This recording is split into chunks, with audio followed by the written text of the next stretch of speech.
Thank you, everybody. So happy to be here and talk about microlearning for onboarding. Again, my name is Lisa Nguyen, and I am the Learning and Development Specialist at Pliancy. We are a tech-enabled professional services company.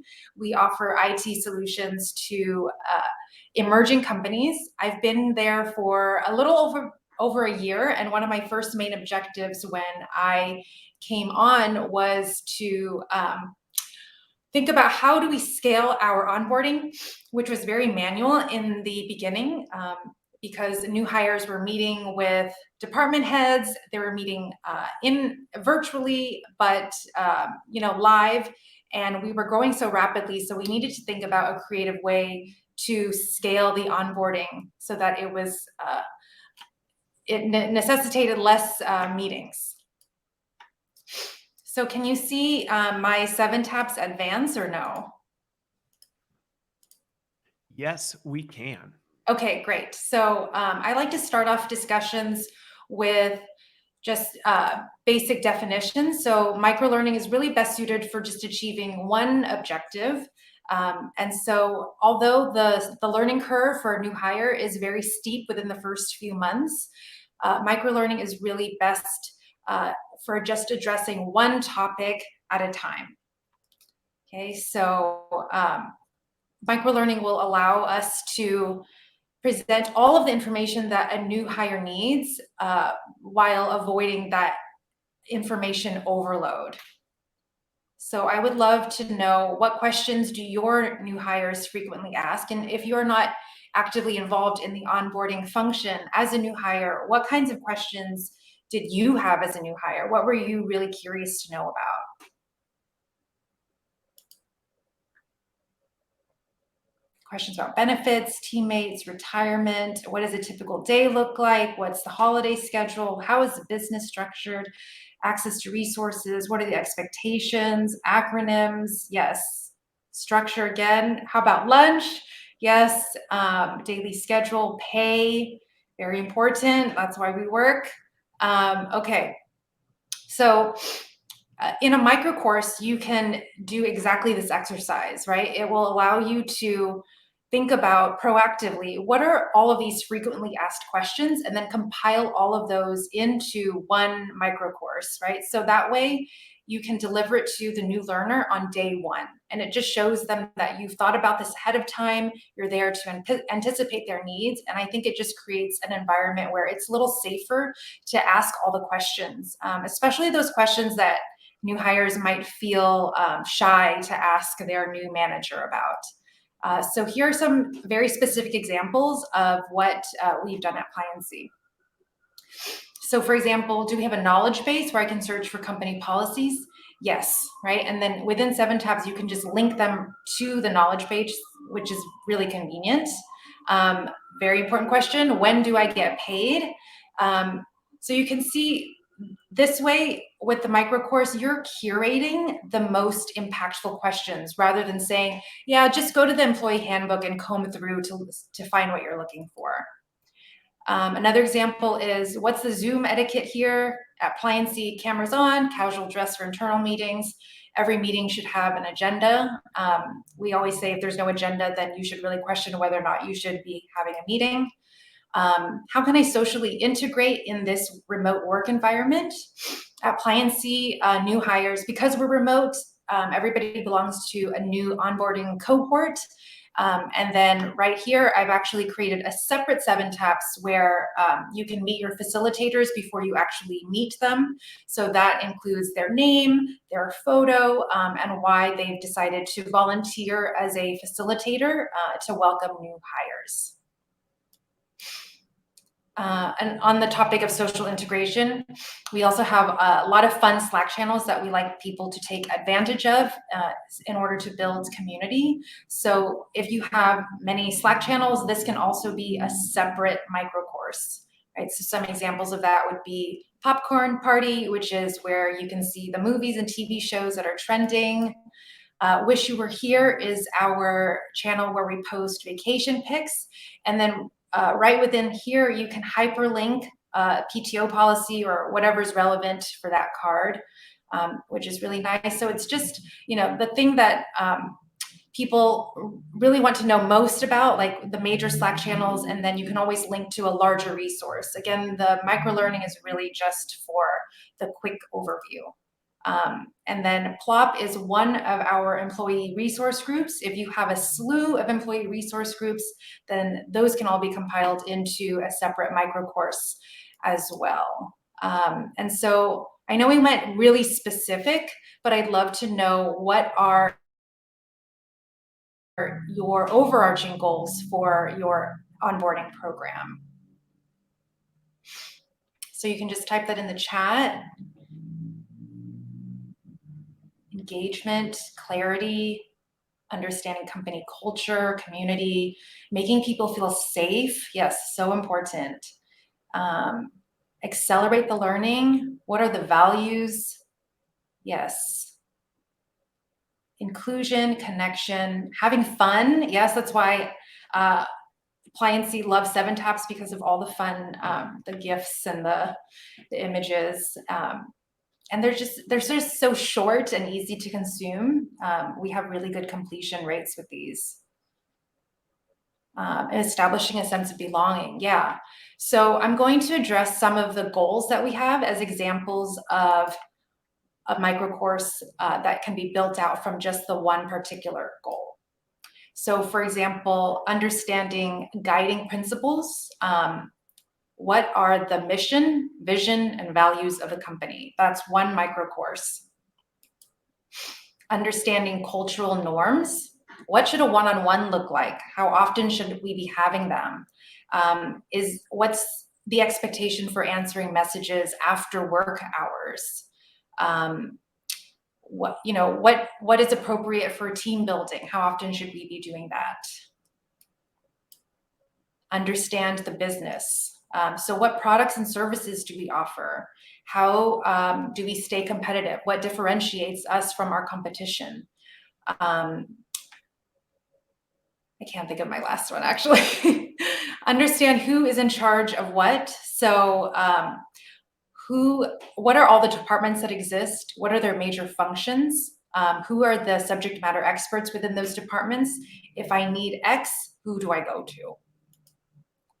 Understand how to access resources. So this is, do we have a learning stipend? Is there any required reading for new hires? If yes, who are the SMEs that I should talk to if I want to learn about something? And are there recommended certifications that I should take? Understand the brand identity. So where do I access the folder of all of our logos? What fonts do I use and for what purposes? What are the hex colors for our brand? And where can I find the deck template for presentations? Understand how we engage with clients. So for example, what does it mean when we say, you should be leading with empathy? What are the communication best practices? And where can I document client health, and how often should I be doing that?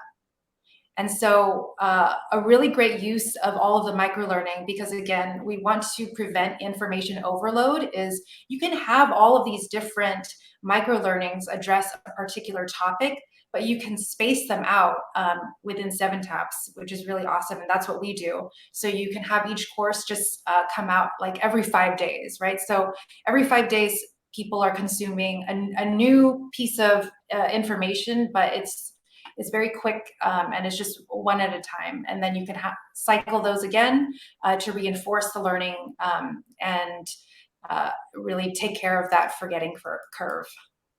And then actually, as I was doing this, I was thinking about, there's probably so many other ways that we can be using this. And so one of those is actually thinking not just about new hires, but what does onboarding look like for new roles when people have promotions?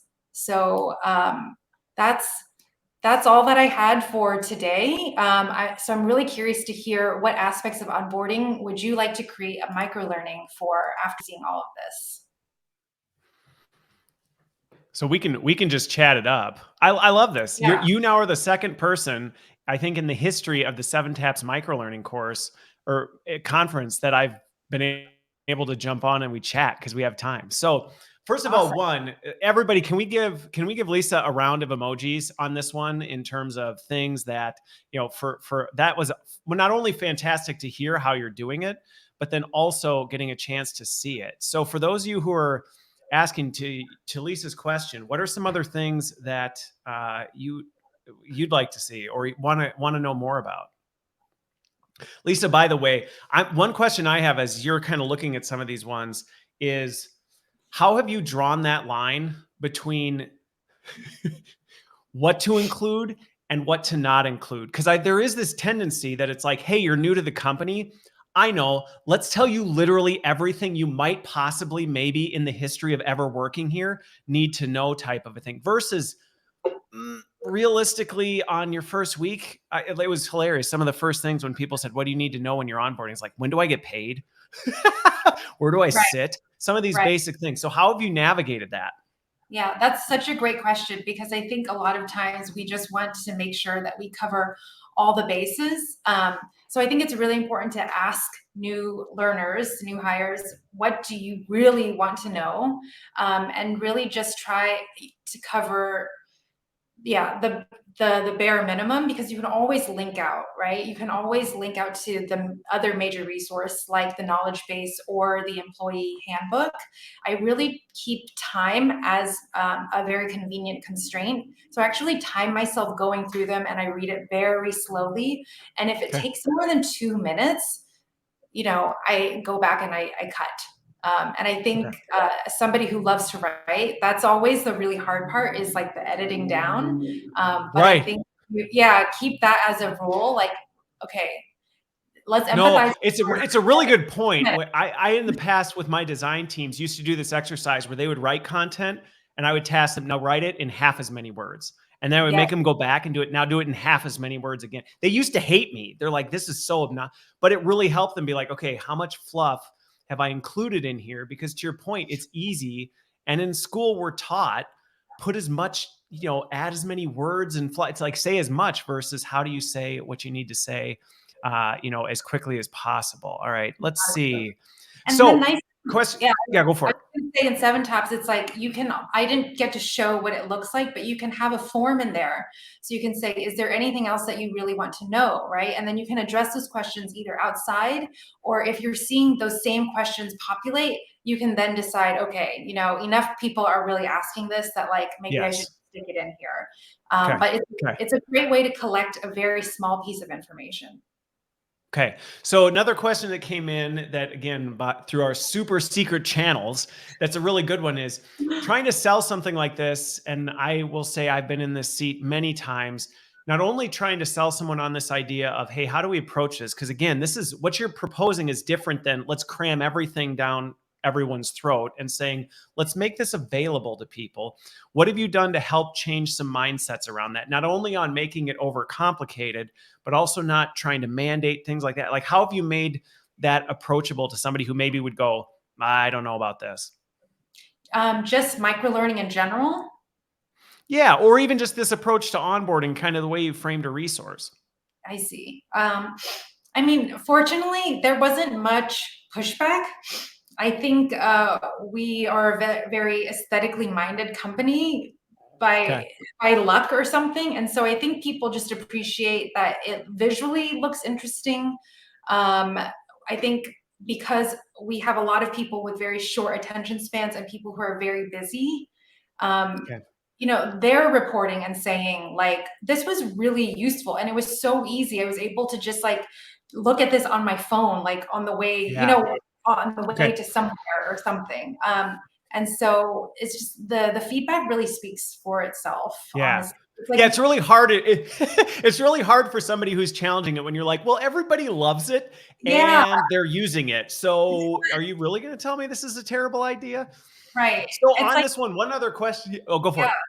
I was just gonna say, I mean, we have an incredible knowledge base, but the thing is, like, it's the engagement piece, right? We know when people are Yeah. engaged with learning and when they have positive emotions tied to the learning, they retain the information so much better. Okay. And no shade to our wonderful knowledge base, but nobody ever says, wow, loved that document. You know? Yeah, that PDF Q&A document was just the thing that it was the cat's pajamas, keeping the cat puns going.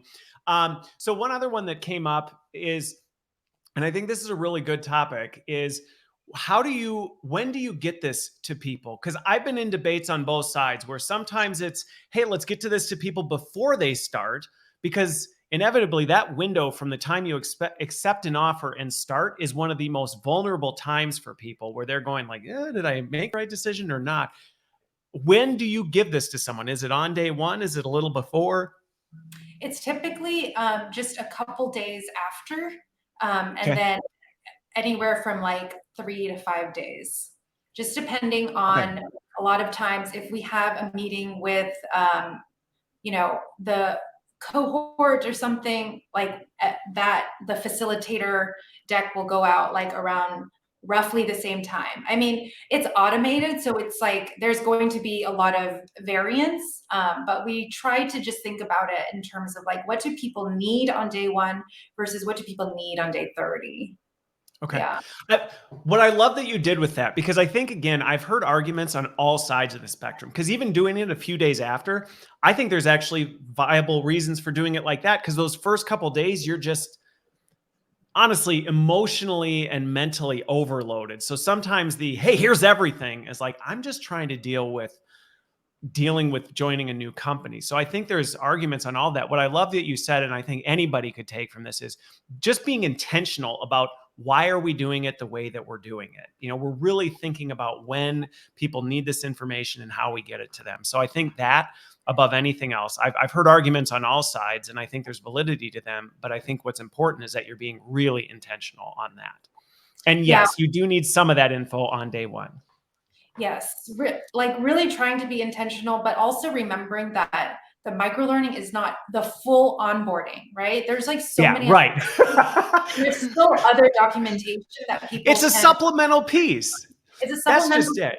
Exactly. Yeah. Yep. Yeah. And I think this goes back to, sometimes we say the learning experience, and we're only talking about one component of that. And it's like, well, no, it's actually multifaceted. And this is an element within that broader design of where I am. We call it the new hire experience. And there's lots of components to the new hire experience, performance Yes. support and microlearning being one of them.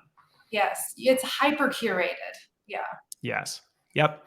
Awesome. Well, everybody, can we give a giant round of emojis and maybe some animated GIFs, just so I'm not offending anyone with my pronunciation, on for Lisa and everything. Thank you so much for sharing your Thank you experience so with much, onboarding Eric. and how you're leveraging this.